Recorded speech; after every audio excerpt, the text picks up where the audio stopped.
नमस्कार दोस्तों, मैं मनीष त्रिपाठी स्वागत करता हूं अपने चैनल नाइलेट गुरुजी पर। करंटली ये जो ट्यूटोरियल आपके सामने चल रहा है वो है आपके कॉस्ट सेंटर क्लास का। पिछले वाले टॉपिक में आपने देखा कि किस तरह से ट्रांजैक्शन की वैल्यू को मैनुअली अलग अलग करके दिखाया गया या मैनुअली एलोकेट किया गया। हम चाहते हैं ट्रांजैक्शन की वैल्यू को मैनुअली एलोकेट न करें, कोई फार्मूला पहले से लगा दें, उसके हिसाब से ट्रांजैक्शन की वैल्यू अपने आप एलोकेट हो जाए। तो उसके लिए हम बनाते हैं cost centre class. Cost centre class कैसे बनाया जाएगा? तो F11 से फीचर सेट करेंगे, पहले कॉस्ट सेंटर बना लेंगे, उसके बाद क्लास में उसको इंक्लूड करके फार्मूला दे देंगे।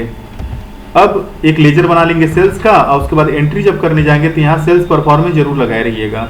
10,000 का माल यहाँ बेच रहे हैं, तो जब 10,000 का माल बेचेंगे तो अपने आप माना जाएगा कि 3,000 में आजमगढ़ में बिका है, 2,000 का बस्ती में बिका है और 5,000 का गोरखपुर में बिका है। तो ये ऑटोमेटिक एलोकेशन ये परसेंटेज ही करते हैं।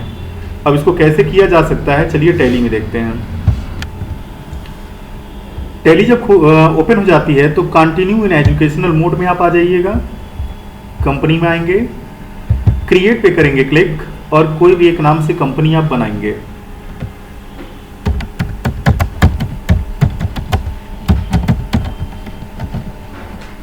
कंपनी इंडिया में ही बनाइएगा, थाना वगैरह ना आ जाए। अब हमें F11 करना होगा। F11 फीचर में जब आएंगे तो यहाँ इनेबल कॉस्ट सेंटर वाले को यस करा देंगे आप, ठीक है।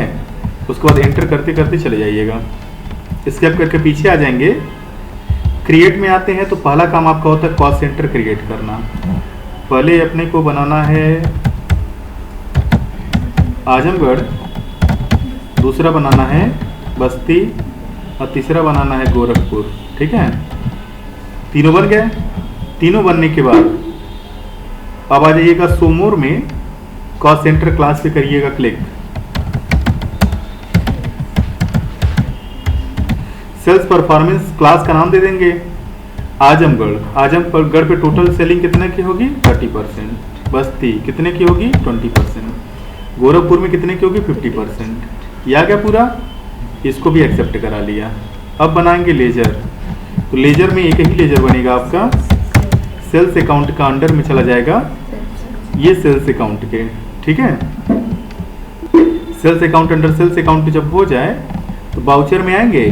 बाउचर में आएंगे तो आपको F8 दबाना होगा। तो F8 सेल्स बाउचर होता है। कंट्रोल के साथ H करिएगा तो H बाउचर आएगा, यहाँ पे CRDR हो जाएगा। क्रेडिट में एक चीज और है, सेल्स वाउचर में आप ध्यान से देखेंगे तो एक चीज नहीं आई है। क्या नहीं आई है? यहाँ पे सेल्स क्लास नहीं पूछ रही है, ठीक है। तो इसके लिए F12 पे क्लिक कर दीजिएगा, क्योंकि जब तक वो आएगा नहीं तब तक आपका काम होगा भी नहीं, है ना। यहाँ पे होगा सेलेक्ट कॉस्ट सेंटर क्लास, इसको नो होगा तो इसको यस करा लीजिएगा। जब तक यस करेंगे तभी आएगा ये, ठीक है। अब यहाँ देखिए कॉस्ट सेंटर क्लास जब पूछेगा तो सेल्स परफॉर्मेंस आपको लेना है और फिर यहाँ पे आपको माल बेचनी है। 10,000 का माल बेचा, क्रेडिट में हो जाएगा सेल्स अकाउंट, ठीक है। और इसको पूरे को कर लेंगे हम क्या? एक्सेप्ट, ठीक है। अब 10,000 का माल बेचे तो कहाँ कहाँ कितने का बिका होगा ये हमने तो एलोकेट किया नहीं, वो एलोकेशन हो चुका होगा परसेंटेज के आधार पे। तो गेटवे ऑफ टैली से डिस्प्ले मोर रिपोर्ट में आएंगे, स्टेटमेंट ऑफ अकाउंट में आएंगे, कॉस्ट सेंटर में आएंगे, ठीक है। कैटेगरी समरी पे क्लिक कर देंगे तो यहाँ पे देखिए दिखा रहा होगा ये 3,000, 2,000, 5,000, जबकि ना कहीं हमने 3,000 डाला था, ना 5,000 डाला था, ना 2,000 डाला था। तो ये एलोकेशन करने का काम करता है कौन? Cost centre class.